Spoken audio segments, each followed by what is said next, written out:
Phulchhab podcast અને વિશિષ્ટ પ્રતિભાઓની મુલાકાત એની શ્રેણીમાં ફરીવાર આપનું સ્વાગત. અને આજે એક યુવા પ્રતિભાને આપણે મળવા જઈ રહ્યા છીએ.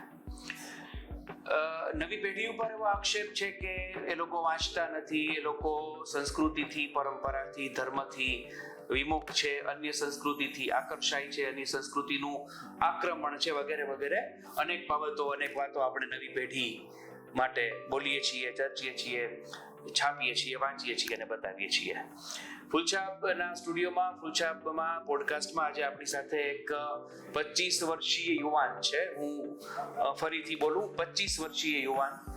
અને એની સાથે આપણે વાત એઆઈ ઉપર કે ટેકનોલોજી ઉપર કે આધુનિક કોઈ પણ જે આપણા ઉપકરણો છે, મોબાઈલ વગેરે, એની ઉપર નથી કરી રહ્યા, પરંતુ દર્શન ડાભી નામના આ યુવા મિત્ર આપણી સાથે વાત કરવા આવ્યા છે વેદ અને વેદાંત ઉપર. અને શાંકર વેદાંત અને આખી જે આપણી એ ફિલોસોફી, આપણું જે દર્શન જે છે, જે આપણા સનાતન ધર્મના પાયામાં જે છે, એની ઉપર તેઓ વાત કરવા આવ્યા છે. આપણને એવું થાય કે 25 વર્ષના યુવાન છે અને વેદાંત ઉપર વાત કરે તો એ ક્યાંય કાશીમાં કે એમાં કોઈ વિદ્યાપીઠમાં કે સોલા વિદ્યાપીઠમાં કે એમાં અભ્યાસ કરતા હશે અથવા કર્યો હશે. એવું નથી. સ્વામી વિવેકાનંદજી નું દર્શન, એમના વિચારો, રામકૃષ્ણ મિશનની પ્રવૃત્તિઓ, એનાથી આકર્ષાઈ, એની સાથે જોડાઈને તેમને આ બધી બાબતમાં રસ પડ્યો અને તેઓ આખું આ જે વેદાંત છે એની ઉપર પોતે અભ્યાસ કરી રહ્યા છે. ને આ તો એવો વિષય છે કે જે અનંત છે. તો આપણે હવે આ સંવાદ સીધો એમની સાથે કરીએ. દર્શનભાઈ, આપનું ફૂલછાપના સ્ટુડિયોમાં, ફૂલછાપ પોડકાસ્ટમાં સ્વાગત છે. સીધો જ પહેલો પ્રશ્ન મારો આપને એ છે, જે શબ્દ બહુ જ માધ્યમોથી માંડી અને બધે જ ગુંજે છે, ગાજે પણ છે, એ ધર્મ શું છે અને આધુનિક સમયમાં, આધુનિક પરિવેશમાં એની શું ઉપયોગિતા, એની શું પ્રસ્તુતતા? ધર્મ છે ને, એનો અંગ્રેજીમાં કોઈ શબ્દ તો નથી બનતો, આપણે એમને રિલિજન કહીએ છીએ, પણ આપણો જે ભારતીય ધર્મ છે ને, એ કર્તવ્યની ઓળખ.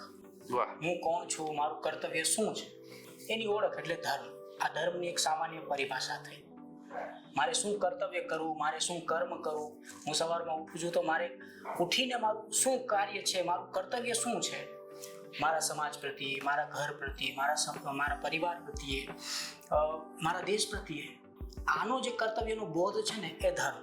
મહાભારતના યુદ્ધમાં અર્જુન પોતાનું ગાંડીવ ધનુષ છોડીને રણભૂમિમાંથી નીકળવા માંગે છે, પણ ભગવાન એને રોકે છે. અને યોગ બુદ્ધિમાં એને સ્થિતિ પ્રજ્ઞ કરીને એક ક્ષત્રિયનું ધર્મ એને શીખડાવે છે. સ્વધર્મ તારો આ છે. સ્વધર્મ. એ સ્વધર્મ પ્રત્યેનું જે બોધ છે એને આપણે ધર્મ કહીએ છીએ. આ ધર્મની વ્યાખ્યા થઈ. અને આધુનિક પરિવેશમાં, એટલે આધુનિક પરિવેશમાં એવું છે કે આપણે જેને આધુનિકતા કહીએ છીએ ને, એ ખરેખર એવી એક સ્થિતિ છે જેના ઉપર સમયનો કોઈ વિશેષ પ્રભાવ હજી નથી પડ્યો. જ્યારે આ આધુનિકતા પર સમયનો વિશેષ પ્રભાવ પડશે ત્યારે આ આધુનિકતા પણ પુરાતનમાં પરિવર્તિત થઈ જશે. બરાબર છે. તો ધર્મ છે એ એક એવી ઉપયોગિતા છે જે સમયથી પણ આપણે પર લઈ જાય છે, જે બિયોન્ડ ટાઈમ આપણને લઈ જાય છે. ટાઈમલેસનેસ જેને કહેવાય, સમયાતીતપણું. સમયાતીત. એટલે ધર્મ ક્યારેય પુરાતન નથી થવાનો. ધર્મ છે એ સનાતન રહેવાનો છે. સનાતન શબ્દ એક એવો શબ્દ છે જેના પર સમયનો કોઈ વિશેષ પ્રભાવ પડી જ ન શકે. તો જે સનાતન રહેશે, એટલે જે સનાતન છે. એટલે આપણે એવી માનસિકતા નહીં રાખવાની, એવો દ્રષ્ટિકોણ નહીં રાખવાનો કે ધર્મ એક પ્રાચીન વિચારધારા છે, બહુ જૂની છે, તો એની ઉપયોગિતા નથી. બરાબર છે. આપણા વાહનમાં જે વ્હીલ છે એ હજારો વર્ષ પહેલા પૈડાના રૂપમાં એ વિકસિત થયા હતા, એનું સંશોધન થયું હતું, પણ એનું ઉપયોગિતા તો આજે પણ છે. તો ધર્મ પણ એક એવી વસ્તુ છે, એક એવી ઉપલબ્ધિ છે. સ્વામી વિવેકાનંદજી કહેતા કે માનવ મનમાંથી જે કંઈ પણ અવતરિત થયેલું છે, જે કંઈ પણ ઉપલબ્ધિ છે માનવ મનની, એમાં ધર્મ સર્વથી શ્રેષ્ઠ છે. વાહ. અચ્છા દર્શનભાઈ, વેદ અને વેદાંત બે શબ્દો છે. સામાન્ય આપણા જે દર્શકો છે કે જે લોકો આમાં રસ ધરાવે છે પણ એમનો અભ્યાસ કદાચ ઓછો છે, તો એના માટે આ બંને શબ્દો વચ્ચેનો ભેદ આપની દ્રષ્ટિએ શું? વેદ છે ને એ સનાતન સાહિત્ય છે. એ કોઈ વ્યક્તિ દ્વારા લખેલું નથી. કોઈ વ્યક્તિ એની રચના ન કરી શકે. જે ઋષિમુનિઓ પણ છે એ ફક્ત માધ્યમ છે. હા, ઈશ્વરની વાણી છે. આપણે એ ઈશ્વરની વાણી છે. ઈશ્વર જ વેદના માધ્યમથી પોતાને વ્યક્ત કરે છે. એટલે વેદ છે ને એ આપણા વ્યવહારિક વિષયોની અભિવ્યક્તિ છે. વેદ અગ્નિની પૂજાથી આરંભ થાય છે અને માનવ મનના સમાધાનથી એનો અંત થાય છે, એટલે કે વેદાંત ઉપર. હા, વેદાંતનો શાબ્દિક અર્થ એવો થાય કે વેદનો અંત. પણ સ્વામી વિવેકાનંદજી કહેતા કે ભાઈ વેદાંત છે ને એ સનાતન ધર્મનો વેદનો એક આધ્યાત્મિક અંશ છે. વેદ જેમ જેમ પ્રગતિને પ્રાપ્ત કરે એવી રીતે વેદમાંથી અનેક પ્રકારના દર્શનો નીકળે, જેમ કે સાંખ્ય દર્શન છે, ન્યાય છે, યોગ છે, વૈશેષિક છે અને વેદાંત છે. એટલે સ્વામી વિવેકાનંદજીનું એવું માનવું હતું કે જેટલા પણ આપણા ભારતીય દર્શનો છે એમાં ફક્ત ને ફક્ત વેદાંત એવું દર્શન છે જેને સફળતા મળી પોતાના સંપ્રદાયોને સ્થાપવાની. બરાબર. આપણા જેટલા પણ આચાર્ય છે, ભગવાન આદિ શંકરાચાર્યજી છે, મધ્વાચાર્યજી છે, રામાનુજાચાર્યજી છે, નિંબાર્કાચાર્યજી છે, વલ્લભાચાર્યજી છે, આપણા સનાતન ધર્મના જેટલા પણ આચાર્યો થયા છે એમણે વેદાંત દર્શનને પોતાનો આધાર સ્તંભ માન્યો છે. વેદાંત દર્શનના જે તત્વો છે જીવ, માયા અને બ્રહ્મ એને સાર્થક માન્યેલા છે. તો જેટલા પણ આપણા દર્શનો છે તમને ભારતમાં ક્યાંય ન્યાયનો સંપ્રદાય નહીં મળે, યોગનો સંપ્રદાય નહીં મળે. હા, બરાબર છે. એ સાંખ્યનો કોઈ સંપ્રદાય નહીં મળે. બધા જ દર્શનો વેદમાંથી નીકળેલા છે, વેદને પ્રમાણ માને છે. પણ સનાતન ધર્મનો જે આધ્યાત્મિક અંશ છે, જ્યાં સનાતન ધર્મ પોતાના નિષ્કર્ષ પર પહોંચે છે, એ દર્શન એટલે વેદાંત દર્શન. એટલે આપણે એવું કહી શકીએ કે વિધિ વિધાન છે એ ધાર્મિક છે, પણ જે આપ જે કહો છો સાંખ્ય કે ન્યાય એને અધ્યાત્મ સાથે વધારે સંબંધ છે. પછી એની ક્રિયાઓ હોય, વિધિ હોય, એ વાત જુદી છે. વેદોમાં બે પ્રકાર આવે, કર્મકાંડ આવે અને જ્ઞાન. બરાબર. જે કર્મકાંડ છે એ રીતિઓ ઉપર હોય, એ ધર્મનું સામાન્ય જ્ઞાન હોય, સંન્યાસીના શું નિયમ છે, શું ધર્મ છે, એની સામાન્ય જ્ઞાનની શૃંખલા, એટલે એ કર્મકાંડ. એમાં કર્મની પ્રધાનતા કહેવામાં આવે કે અથવા તો ધર્મ જિજ્ઞાસા. અને જે વેદનો બીજો ભાગ છે, જે વેદાંત છે, એમાં બ્રહ્મ ઉપર જોર હોય. એમાં કહેવામાં આવે કે અથવા તો બ્રહ્મ જિજ્ઞાસા, એટલે બ્રહ્મ શું છે એને જાણવાની જે જિજ્ઞાસા છે એ વેદાંત છે. દર્શનભાઈ, બહુ સરસ આખી વાત જે છે એ ગહન છે, છતાં આપ એકદમ એને સપાટી ઉપર લાવી અને સંવાદ કરી રહ્યા છો. મને એક પ્રશ્ન પૂછવાનું એવું મન થાય કે આકાશ અને પ્રાણનું મિશ્રણ છે, એનું અખિલ બ્રહ્માંડમાં રૂપાંતર અથવા તો અખિલ બ્રહ્માંડ સાથે એનો સંબંધ શું? આ વેદાંતની જ આખી એક વાત છે, પણ આપણે એને સરળ રીતે આપણા દર્શકોને કહીએ. એટલે આપણી જે આ ઇન્દ્રિયો છે ને એનું અવલોકન છે આ કે ભાઈ આ આખું આ બ્રહ્માંડ છે તો એ કેવી રીતે બનેલું હોય.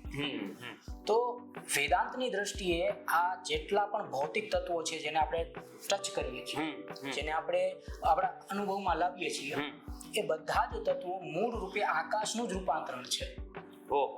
અને તમારા અંદર જે પ્રાણની શક્તિ છે, જે જીવની શક્તિ છે, જેને આપણે શ્વાસ લઈએ છીએ અને આપણે જીવીએ છીએ, કદાચ આકર્ષણ વિકર્ષણની શક્તિ કે પછી ગુરુત્વાકર્ષણની જે શક્તિ છે, એ બધી મૂળ પ્રાણથી ઉત્પન્ન થયેલી છે.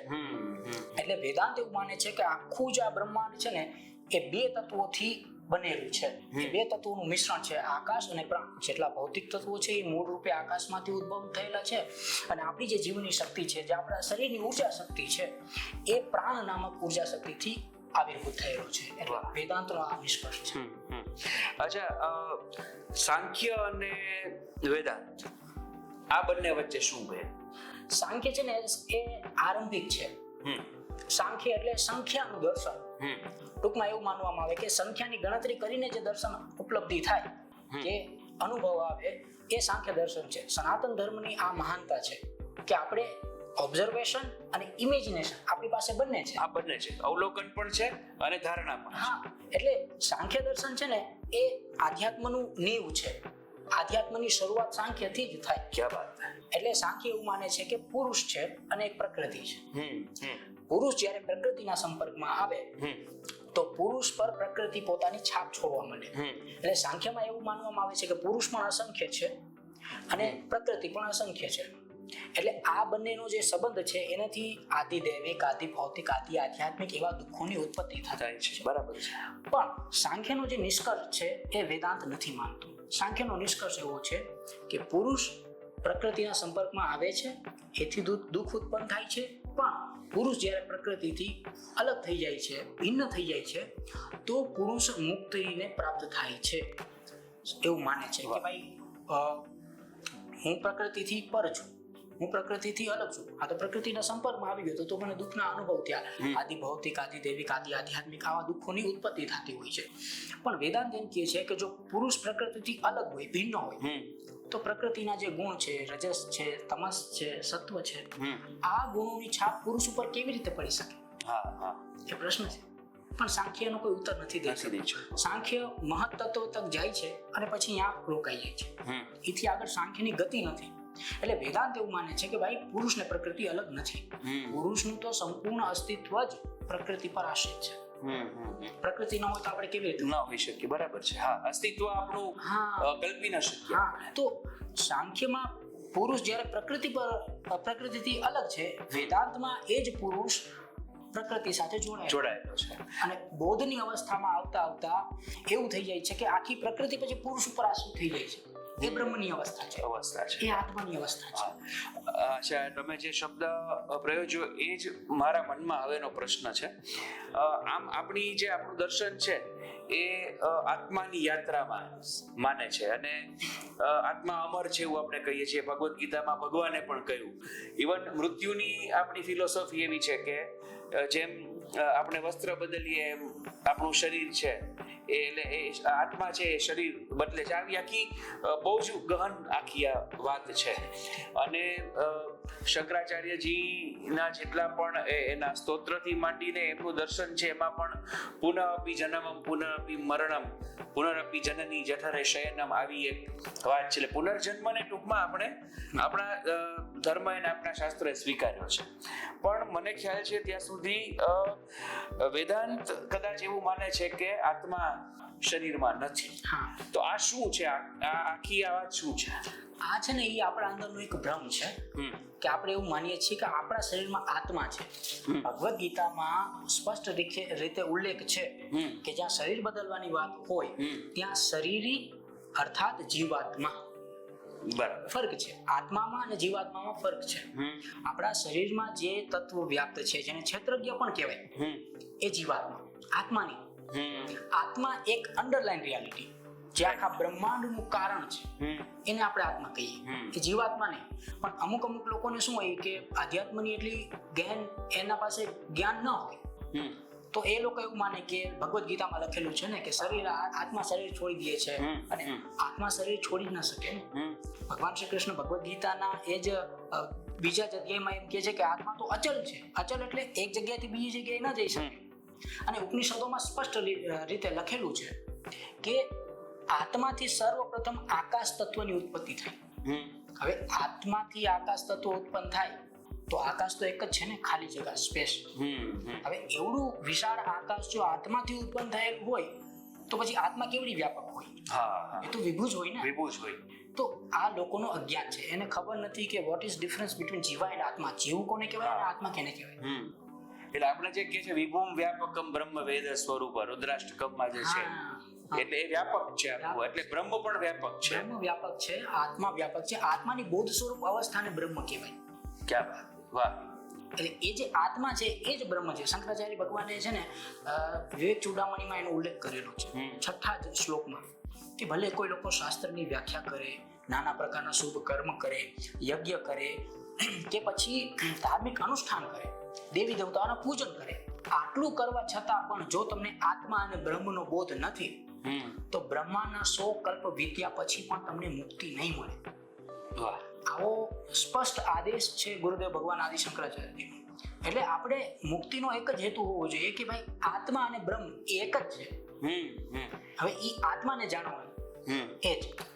અને આમ અલ્ટિમેટલી આપણી જર્ની પણ એ જ હોવી જોઈએ હા. જે અને પછી આપણે ફંટાઈ જઈએ છીએ અને સામાન્ય માણસ તો એમાં કોઈ એવો મોટો વાંક પણ નથી કારણ કે બધાને બધી આવી વસ્તુની ખબર પડે ત્યાં તો અડધી ઉંમર જતી રહી હોય. દર્શનભાઈ, શૂન્યવાદ અને અદ્વૈત વેદાંત આ બંને વચ્ચે શું આપ સામ્ય અથવા તો તફાવત જે તમારી દ્રષ્ટિએ શું છે? ના, એક હિન્દુ તરીકે હું એમ જરૂર કહીશ કે ભાઈ ભગવાન બુદ્ધ અને એમનો જે ધર્મ છે એ પણ સત્ય તરફ જ જાય છે. પણ એમ છતાંય આપણને એક વિચાર આવે કે ભાઈ કેમ જો ભગવાન બુદ્ધ સાચું જ બોલતા હોય તો ગુરુદેવ ભગવાન આદિ શંકરાચાર્યજી એમનો વિરોધ કેમ કરવો પડ્યો? તો એનું જ્યારે મેં અધ્યયન કર્યું ત્યારે મને ખબર પડી કે શૂન્યવાદ અને અદ્વૈત વેદાંતમાં તફાવત એ છે સાહેબ કે શૂન્યવાદી એવું માને છે કે અસ્તિત્વ શૂન્ય છે, આંતરિક અવસ્થા શૂન્ય છે, પણ આંતરિક અવસ્થા શૂન્ય થતા આ જે બહારની જે વસ્તુ છે, જે પરિસ્થિતિ છે, જે જગત છે એને પણ એ લોકો શૂન્ય માને છે. તો ખરેખર જો આ બધું શૂન્ય હોય તો આની પાછળ શું છે એ પણ આપણે કેવું પડે. શૂન્યવાદ પાસે એનો કોઈ ઉત્તર નથી. બરાબર. અને શંકરાચાર્ય ભગવાન જે છે ને એ અદ્વૈત વેદાંતમાં એવું માને છે કે આ જેટલું પણ નાના પ્રકારની વસ્તુઓ તમને દેખાઈ રહી છે એ બ્રહ્મથી અલગ નથી, બ્રહ્મથી ભિન્ન નથી. આ મોટો તફાવત છે શૂન્યવાદમાં અને અદ્વૈત વેદાંતમાં. એ લોકો અસ્તિત્વની ચર્ચા કરે છે, અમે અસ્તિત્વની ચર્ચા નથી કરતા, અમે સ્વભાવની ચર્ચા કરીએ છીએ. જેમ કે મારી પાસે એક પેન છે તો પેનનું અસ્તિત્વ નથી એવું શૂન્યવાદી માને છે. અમે એમ કહીએ છીએ કે પેન બ્રહ્મ જ છે પણ એનો જે સ્વભાવ છે ને એ બ્રહ્મથી ભિન્ન છે. એને અમે વિવર્તવાદી. એટલે અમે મોટો તફાવત આવી ચર્ચા બહુ ઓછા લોકો કરતા હોય છે ને એટલા માટે કે આમાં છે ને બહુ જ વિસ્તારપૂર્વક આખી વાત કરવી પડે ત્યારે આપણે એના અંતિમ ચરણ સુધી પહોંચી શકીએ. દર્શનભાઈ, મને એક પ્રશ્ન એ થાય કે ભગવદ્ ગીતા એનાથી માણસને શું મળે, શું ફાયદો થાય, શું એનાથી પ્રાપ્તિ? આપણે છે ને એવું માનીએ છીએ કે મૃત્યુ પછીનું આ શાસ્ત્ર છે કે કોઈનું અવસાન થાય પછી આપણે ગીતાજીના પાઠ કરીએ. મને મારી એક નાની સમજ જે ભગવદ્ ગીતામાંથી હું પસાર થયું ત્યારે મને એવું લાગ્યું છે કે આ મૃત્યુ પછીનું શાસ્ત્ર નથી પણ જીવન કઈ રીતે જીવવું ને એનું શાસ્ત્ર છે. દર્શનનું દર્શન આમાં શું કહે છે? આપણા ભીતર કોઈ બેઠું છે જે નિરંતર અવલોકન કરે છે અને એ જે ભીતર બેઠેલો જે જીવ છે ને એ એટલો દુર્બળ છે કે કોઈ પણ વ્યક્તિ કે પરિસ્થિતિ કે પ્રભાવ પડે જેના ઉપર, કોઈ પણ વ્યક્તિના તમે સંપર્કમાં આવો એટલે એનો પ્રભાવ તમારા ઉપર પડે, કોઈ પણ જીવના સંપર્કમાં તમે આવો એટલે એનો પ્રભાવ તમારા ઉપર પડે. એવી જ રીતે આપણે પ્રકૃતિના સંપર્કમાં છીએ, જગતના સંપર્કમાં છીએ તો જગતના સંપર્કમાં આવવાથી આપણા મસ્તિષ્ક ઉપર અનેક પ્રકારના ઘાત પ્રતિઘાતો લાગતા હોય અને એની અનુભૂતિ આપણા કર્મેન્દ્રિયોના માધ્યમથી થતી હોય. તો ભગવદ્ ગીતા જે છે એ આપણને એ શીખવાડે છે કે પરમાત્મામાં શ્રદ્ધા રાખીને એના પર થઈને એના ચરણોમાં રહીને કર્તવ્ય કેમ કરવું. ભગવદ્ ગીતામાં ભગવાન કહે છે કે મારા આધીન થઈને કર્મને કરનારો વ્યક્તિ અંતે મને જ પામે છે. એટલે ભગવદ્ ગીતા છે ને એ છે કર્મ નમે ભક્ત પ્રણશ્યતિ. ભગવદ્ ગીતા છે ને એ છે કર્મ પ્રધાન પણ કર્મમાં આસક્તિ નહીં, કર્મથી મુક્તિ. એટલે કર્મ કરીએ ત્યારે આપણે આસક્ત રહીએ પણ ફળની વાત આવે ત્યારે આપણે અનાસક્ત થઈ જઈએ. એ જ આખી વાત છે. એટલે એના અર્થો ઘણા કરવામાં આવે છે. કર્મણીય અધિકાર એટલે સામાન્ય માણસ તેમ કે કર્મ કરીએ તો ફળ તો મળવું જોઈએ ને, ફળનો તો ઇનકાર જ નથી. ઈશ્વરે ફળની ના નથી પાડી પણ ફળ ઉપર અધિકાર એમનો છે. અને બીજું કે આપણે માગીએ, આપણે ધારીએ તો આપણે બહુ આપણી અલ્પમતી ધારીએ અને ઈશ્વરને આપવું હોય મોટું. આવી ઘણી બધી વાતો એની સાથે પણ જોડાયેલી છે. દર્શનભાઈ, આ જે કંઈ પણ આપણે સંવાદ કરીએ છીએ એનો છેડો નથી પણ મને એક પ્રશ્ન આ બધાથી થોડો અલગ પૂછવાનો મન થાય કે તમે સરપદળ જેવા એક પ્રમાણમાં નાના કહી શકાય એ ગામમાંથી તમે છો અને તમારો વિચાર અને તમારો અભ્યાસ છે આ બ્રહ્માંડ વ્યાપી છે. આ કઈ રીતે શક્ય બન્યું? એટલે એનો અર્થ એવો નથી કે નાના ગામમાંથી કોઈ માણસ છે એ મોટા ન બની શકે, પણ જે આપણે માળખાકીય સુવિધાની વાત કરીએ જેમ કે લાઇબ્રેરી છે કે જેમ કે પુસ્તકો છે એ પ્રાપ્ય ન હોય, બાકી મસ્તિષ્કને કઈ સીમાડા નથી નડતા, તો આ કઈ રીતે આ યાત્રા આવી રીતે અહીંયા શરૂ થઈ? વેદાંતની દ્રષ્ટિએ કહું તો એ તો મારા પ્રારબ્ધ છે, ગુરુ કૃપા છે કે હું એક હિન્દુ પરિવારમાં જન્મેલો તો મારા રૂમમાં સ્વામી વિવેકાનંદજીનો ફોટો બાળપણથી મેં જોયેલો છે. તો યુવા અવસ્થામાં આવતા આવતા સ્વામી વિવેકાનંદજી પ્રત્યેનું મારું આકર્ષણ અને એવી આસ્થા કે ભાઈ ઈશ્વર છે તો એનું પ્રમાણ શું છે. તો એ પ્રશ્નાર્થ ચિહ્ન છે ને મને વેદાંત તરફ લાવે. સ્વામી વિવેકાનંદજીની એ મોટી મોટી આંખો ઈશ્વરનું પ્રમાણ, પ્રભાવી વ્યક્તિત્વ, એકદમ તેજોમય ચહેરો. એટલે સ્વામી વિવેકાનંદજીનું એક પુસ્તક હતું ઉઠો જાગો, મને સ્કૂલમાં પ્રોવાઈડ થયેલું મને, અને એ વાંચીને મને વેદાંત તરફ મારી રુચિ થઈ કે વેદાંત શું છે, સનાતન ધર્મ શું છે, અધ્યાત્મ શું છે, આવી જાણવાની જિજ્ઞાસા. એટલે વેદાંતમાં તો એવું માનવામાં આવે છે કે ભાઈ તમે આજે વેદાંતી છો, તમે આજે ઉપનિષદ અને ભગવદ્ ગીતા તરફ આટલો રસ ધરાવો છો, તો એ તમારી આજની યાત્રા નથી, એ તમારી અનંત જન્મોનું પરિણામ છે, અને ક્યાં સુધી જશે એ પણ આપણને ખબર નથી. એટલે આ તો છે ને ગુરુ કૃપા છે. યસ. તો દર્શનભાઈ, જેમ મેં શરૂઆતમાં પણ કહ્યું હતું એમ, અને દર્શકો આપની સાથે પણ જે વાત થઈ કે આ એવો વિષય છે કે એ 20 મિનિટ 25 મિનિટના કોઈ સંવાદમાં આપણે એના પૂર્ણ વિરામ ન લાવી શકીએ અથવા તો એનું સમાપન ન થઈ શકે. પણ જેવું એમ કહેવાય છે કે હરિ અનંત હરિ કથા અનંત, એમ ઈશ્વર અનંત છે, ઈશ્વરની વાત પણ અનંત છે. અને આપણી સાથે આજે એ દર્શન નામના વ્યક્તિએ આપણા વેદાંત દર્શન વિશે સંવાદ કર્યો. હું તો એવું ઈચ્છું કે ફરી એકવાર આ જ વિષય ઉપર આપણે એમને ક્યારેક મળીએ અને આ સંવાદ છે એ લંબાવીએ, પણ અત્યારે આપણને ઘડિયાળના કાંટા છે એ રોકી રહ્યા છે. તો દર્શનભાઈ, તમારો ખૂબ આભાર કે તમે ફૂલછાપના સ્ટુડિયોમાં પોડકાસ્ટમાં આવ્યા, અને દર્શકો આપ સૌ વતી પણ દર્શનભાઈનો આભાર માનો. અને ફરી એકવાર કોઈ આવી વિશિષ્ટ પ્રતિભા, આવા કોઈ વિશિષ્ટ વ્યક્તિત્વ સાથે ફૂલછાપના પોડકાસ્ટમાં આપણે ચર્ચા કરશું, સંવાદ કરશું. નમસ્કાર.